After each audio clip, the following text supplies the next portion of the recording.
The 100 Dresses. Eleanor Estes. The 100 Dresses. The next day it was drizzling. Maddie and Peggy hurried to school under Peggy's umbrella. Naturally, on a day like this, they didn't wait for Wanda Petronsky on the corner of Oliver Street, the street that far, far away under the railroad tracks and up the hill led to Buggin sites. Anyway, they weren't taking chances on being late today because today was important. Do you think Miss Mason will surely announce the winners today? Asked Peggy. Oh, I hope so, the minute we get in, said Maddie, and added, Of course you will win, Peg. Hope so, said Peggy eagerly. The minute they entered the classroom, they stopped short and gasped. There were drawings all over the room, on every ledge and window sill tacked to the top of the blackboards spread over the bird chart. Dazzling colors and brilliant lavish designs, all drawn on great sheets of wrapping paper. There must have been 100 of them all lined up. These must be the drawings for the contest. They were. Everybody stopped and whistled or murmured admiringly. As soon as the class had assembled, Miss Mason announced the winners. Jack Bagels had won for the boys, she said, and his design of an outboard motorboat was an exhibition in room 12, along with the sketches by all the other boys. As for the girls, she said, although just one or two sketches were submitted by most, one girl, and room 13 should be very proud of her. This one girl actually drew 100 designs, all different and all beautiful.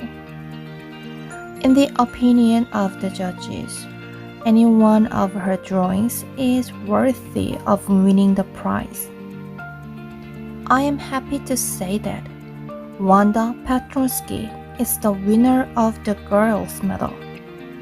Unfortunately, Wanda has been absent from school for some days and is not here to receive that applause that is due her. Let us hope she will be back tomorrow. Now, class, you may file around the room quietly and look at her exquisite drawings. The children burst into applause, and even the boys were glad to have a chance to stamp on the floor, put their fingers in their mouths, and whistle, though they were not interested in dresses. Maddie and Peggy were among the first to reach the blackboard to look at the drawings. Look, Peg, whispered Maddie. There's that blue one she told us about. Isn't it beautiful? Yeah, said Peggy. And here's that green one. Boy, and I thought I could draw. While the class circled in the room, the monitor from the principal's office brought Miss Mason a note. Miss Mason read it several times and studied it thoughtfully for a while. Then she clapped her hands and said, Attention class, everyone back to his seat. When the shuffling of feet had stopped and the room was still and quiet, Miss Mason said, I have a letter from Wanda's father that I want to read to you. Miss Mason stood there a moment, and the silence in the room grew tense and expectant. The teacher adjusted her glasses slowly and deliberately. Her manner indicated that what was coming, this letter from Wanda's father, was a matter of great importance. Everybody listened closely as Miss Mason read the brief note. Dear teacher, my Wanda will not come to your school anymore. Jake also. Now we move away to big city. No more holler Pollock. No more ask why funny name. Plenty of funny names in the big city. Yours truly, Jan Petronsky. A deep silence met the reading of this letter. Miss Mason took her glasses off, blew on them, and wiped them on her soft white handkerchief. Then she put them on again and looked at the class. When she spoke, her voice was very low. I'm not sure none of my boys and girls in room 13 would purposely and deliberately hurt anyone's feelings because his name happened to be a long, unfamiliar one. I prefer to think that what was said in thoughtfulness.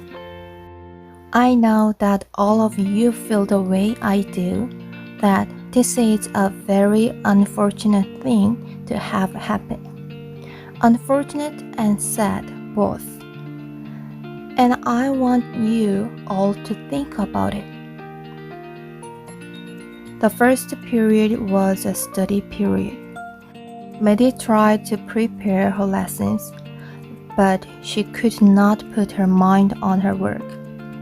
She had a very sick feeling in the bottom of her stomach. True, she had not enjoyed listening to Peggy ask Wanda how many dresses she had in her closet, but she had said nothing. She had stood by silently, and that was just as bad as what Peggy had done. Worse. She was a coward. At least Peggy hadn't considered they were being mean, but she, Maddie, had thought they were doing wrong. She had thought, supposing she was the one being made fun of. She could put herself in Wanda's shoes. But she had done just as much as Peggy to make life miserable for Wanda by simply standing by and saying nothing. She had helped to make someone so unhappy that she had had to move away from town. Goodness, wasn't there anything she could do? If only she could tell Wanda she hadn't meant to hurt her feelings. She turned around and stole a glance at Peggy. But Peggy did not look up. She seemed to be studying hard. Well, whether Peggy felt badly or not, she, Maddie, had to do something. She had to find Wanda Petronsky. Maybe she had not yet moved away. Maybe Peggy would climb the height with her, and they would tell Wanda she had won the contest, and that they thought she was smart and the 100 dresses were beautiful.